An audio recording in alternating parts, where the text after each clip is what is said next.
Hello guys, welcome to my YouTube channel.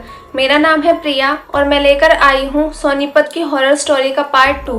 First part में आपने देखा था कि बंटी की वाइफ को कुछ ऐसा फील होता रहता है कि इस घर में कुछ ना कुछ गड़बड़ जरूर है। बंटी की वाइफ को हमेशा कोई आत्मा फील होती है, जैसे कि कोई उन्हें देख रहा हो, लेकिन बंटी इन सब बातों को इग्नोर करता है। बंटी की वाइफ और उनके दोनों बच्चे रात को आराम से सो रहे थे। तभी रात के 4 बजे बंटी की वाइफ की आंख खुलती है।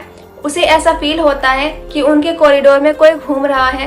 बंटी की वाइफ पहले ही इतना डरी हुई थी, उन्होंने चादर ओढ़ी हुई थी। वो चादर से अपने फेस को पूरी तरह ढक लेती है। तभी उनको ऐसा फील होता है कोई उनकी चादर खींच रहा है। बंटी की वाइफ डरती हुई वहाँ देखती है, लेकिन वहाँ कोई नहीं था।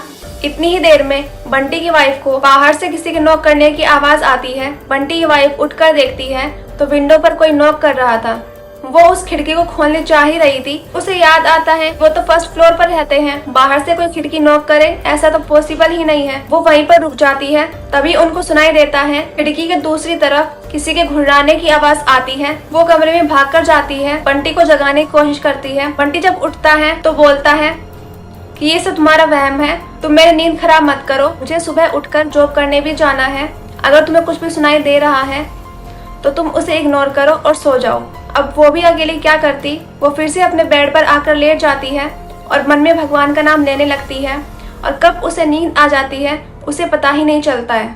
नेक्स्ट डे बंटी फिर से जॉब के लिए चला जाता है। आज की शाम बंटी जॉब से लेट आने वाला था। बंटी की वाइफ काफी डरी हुई थी। वो बंटी को कॉल करके बोलती है कि आप जितना जल्दी हो सके घर पर आ जाओ, मुझे बहुत डर लग रहा है। वो बोलता है कि मैं काम होते ही आ जाऊंगा। शाम के 7 बज चुके थे, अंधेरा हो चुका था। बंटी की वाइफ ने भी सारा खाना बना लिया था। तभी फिर से उनकी रूम की खिड़की पर कोई बाहर से नॉक करता है। ये सुनकर बंटी की वाइफ काफी घबरा जाती है। वो डर के मारे भागते हुए अपने बच्चे को लेकर नीचे जाती है। वो चिल्लाकर लैंडलॉर्ड और लैंडलेडी को बाहर बुला लेती है। तभी वो नोटिस करती है कि उनका बड़ा बेटा सार्थक वो नहीं आया है।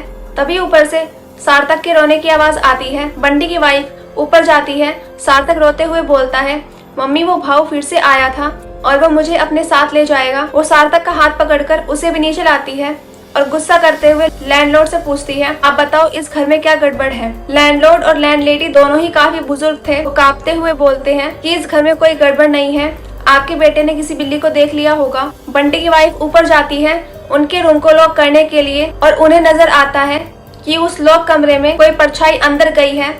वो जल्दी से लॉक करके नीचे आती है। लैंडलॉर्ड पर काफी गुस्सा करते हुए बोलती है, आप लोग झूठ बोल रहे हो, मैंने भी यहाँ पर नोटिस किया है, हम यहाँ पर नहीं रहेंगे। वो अपने दोनों बच्चों को लेकर फिर से अपने नंद के घर पर चली जाती है। शाम होती है, बंटी घर पर आता है। वो देखता है आज फिर से लॉक लगा हुआ है। उसे पहले ही पता था कि उसकी वाइफ कहाँ होगी। वो अपनी बहन के घर पर जाता है। तब बंटी की वाइफ बोलती है कि मुझे नहीं रहना इस घर में, आप तो जॉब करने के लिए बाहर चले जाते हो और पूरा दिन मुझे ही हैंडल करना पड़ता है। इस घर में कुछ गड़बड़ है और मैं यहाँ पर नहीं रहूंगी। या तो आप घर चेंज करिए या फिर हमें फिर से वेस्ट बंगाल भेज दीजिए, लेकिन मैं अब यहाँ पर नहीं रहने वाली।